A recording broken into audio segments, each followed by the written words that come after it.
তো আমাদের তো একটা ব্যান্ড আছে, কালচারাল যে পার্টগুলি আছে সবগুলিকে যেন যতটা সম্ভব আমরা আসলে সামনে নিয়ে আসার চেষ্টা করি। এই সময়ের একটা নতুন গানের কোলাবোরেশন করার জাস্ট চেষ্টা করলাম।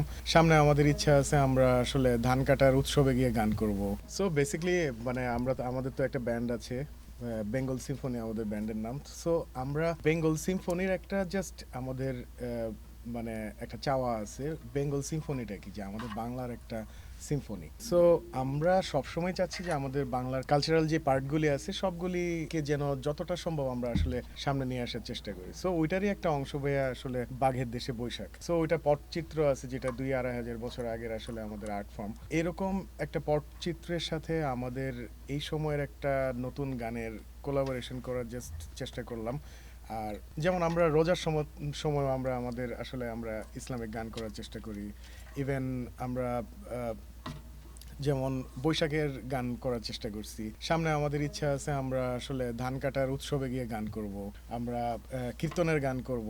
সো আমরা আমাদের কাছে আসলে গান উৎসব সব কিছু আসলে আমাদের কাছে আসলে একটা খুবই একটা পবিত্র বিষয়, আসলে একটা খুবই ভালো লাগার বিষয়। সো এটা আসলে আমরা দেশের জন্য, দেশের কালচারকে আসলে রিপ্রেজেন্ট করার জন্য সবার কাছে যা যা করা প্রয়োজন অবশ্যই করবো সব সময়। আমরা একটা খুব বড় একটা টিম, আমাদের বেঙ্গল সিম্ফনি, আমাদের তো টোটাল 30 জনের মতো মানুষ আসলে আমরা একসাথে মিউজিক করি। সো আমরা বড় আয়োজনে আসলে আমরা দেশের বাইরে একটা শো করতেছি, যেটা হচ্ছে সিডনিতে অগাস্টের 1 তারিখ এবং মেলবোর্নে 8 তারিখ।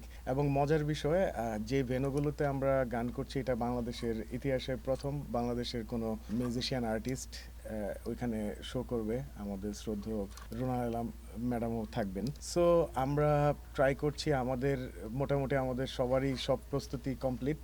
আমরা বড় একটা টিম যাচ্ছি অস্ট্রেলিয়াতে, এবং অস্ট্রেলিয়াতেও আমরা ওইখানে একটা স্কুলের সাথে আমরা অর্কেস্ট্রা টিমের সাথে কোলাবোরেশন করার প্ল্যান করতেছি, এবং হোপফুলি এটা সবকিছু হবে। এবং ওদের দেশের মিউজিশিয়ান এবং আমাদের দেশের মিউজিশিয়ানের সাথে মোটামুটি 30 থেকে 40 জনের একটা বড় টিম আমরা বাংলাদেশি এবং অস্ট্রেলিয়ান কমিউনিটির সামনে আসলে আমরা পারফর্ম করব, এবং আমরা আমাদের দেশের বাংলা গান শোনাবো, হাওয়া, জয়দের গান সবই থাকবে আমাদের। সো এটা নিয়ে আমরা খুবই এক্সাইটেড এবং সবার কাছে অবশ্যই আশীর্বাদ চাচ্ছি যেন আমরা দেশের আসলে সাউন্ডকে অস্ট্রেলিয়া ওই দর্শকদের কাছেও একটা সুন্দর একটা জিনিস দিতে পারি।